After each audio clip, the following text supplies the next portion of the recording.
Bakit ba may mahal at saka may mura sa pagdating sa pag-i-install ng mini driving light? Ilan dito ay sana ay masagot ko.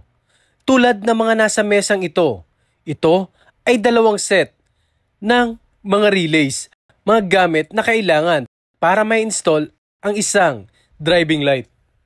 Itabi muna natin ang mga ito at isa-isahin natin kung bakit ganon ang nangyayari. Unahin muna natin itong dalawang relay. Yung isa is ordinary relay at yung isa naman ay branded na relay. Yung isa ay may price na 30 pesos at yung isa naman is 120 pesos. Ang pagkakaiba nito is yung isa na ordinary is madaling kalawangin at pagkatagalan nagpupulbos yung mga wire at yung isa naman ay medyo heavy duty at matibay. Sunod naman natin itong mga fuse. Isang heavy duty at isang ordinary. Yung isa is may cover at may tinned yung wire. Yung isa naman is ordinary lang at manipis yung mga wire. Sa three-way switch naman, yung isa is may pangalan na Domino pero made of plastic. Yung isa naman ay Zenlo pero alloy yung housing nito. At pagdating naman sa kanilang mga wires, yung isa is maninipis at yung isa naman is makakapal at matibay ang mga wire nito. Malaking bagay yung pagkakaroon ng makakapal na wire kasi dyan babase kung gaano ito tatagal. Next naman natin yung mga wires na gagamitin. Isang ordinary at isang makapal na wire. Yung isa is napakamura at may 10 pesos lang per meter. At yung isa naman ay naglalaro sa 20 to 25 pesos per meter.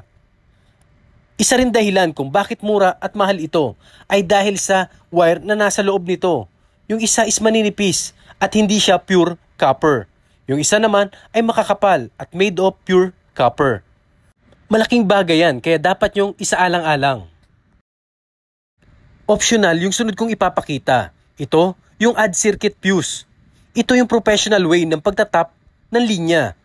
Yung hindi ka basta suksok lang ng suksok doon sa mga socket na available sa motor para mas safe yung connection ng ating gagawing harness.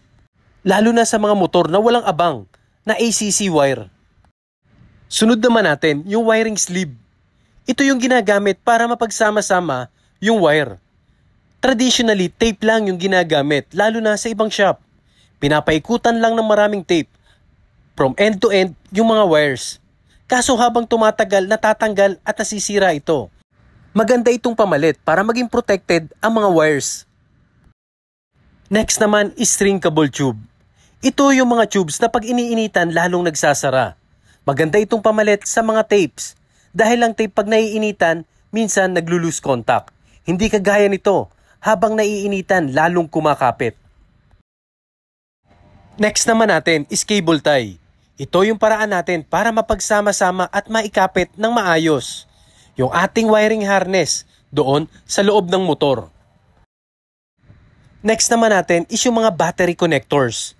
Saka mga terminal connectors. Ito yung makakatulong para mas kumapit ng maigi yung mga wire natin sa battery. Marami kasing gumagawa na basta na lang iniipit yung mga dulo ng wires doon sa battery. Kaya minsan nahuhugot at natatanggal ang mga ito. Hindi kagaya nito na pag ginamitan mo, mas maganda yung connections at mas secured.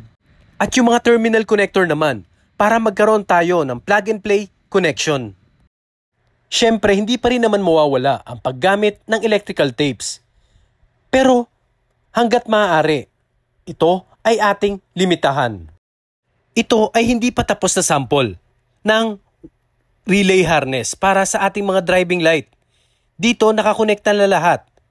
Yung wires, yung fuse, yung switch. Medyo ilalatag na lang pagdating sa loob ng motor. Gagamitan na lang natin ito ng cable ties para mailapat natin at maisama doon sa mga wiring na stock sa motor.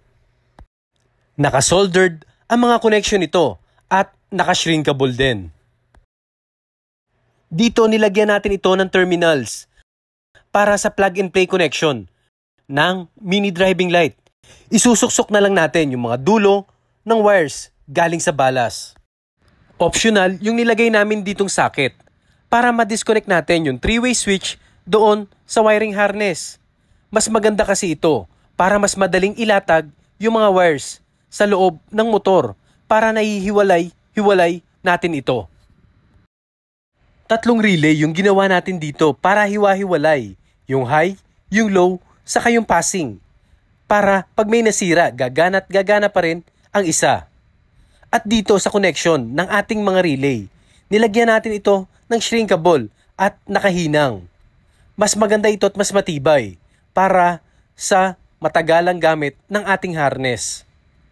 At ito naman yung connection natin na socket para sa passing light. Nakasama na doon sa mahabang wire itong ating fuse. Nakahinang ito at nakasolder din para mas matibay yung mga connection.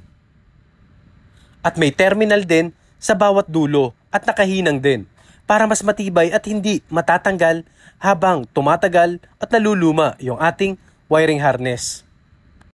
Sana po may nakuha kayong idea sa pagkakabit ng mini driving light at sa mga kailangang ikabit dito. Hindi kasi lahat ng mga ito ay kasama na kapag bumili ka ng mini driving light.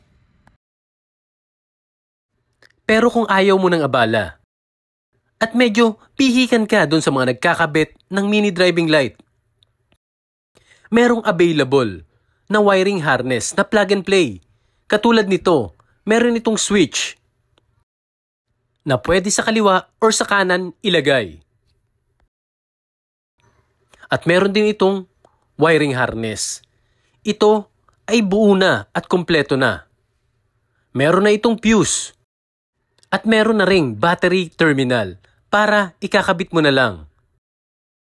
Meron din itong blue wires at red wire.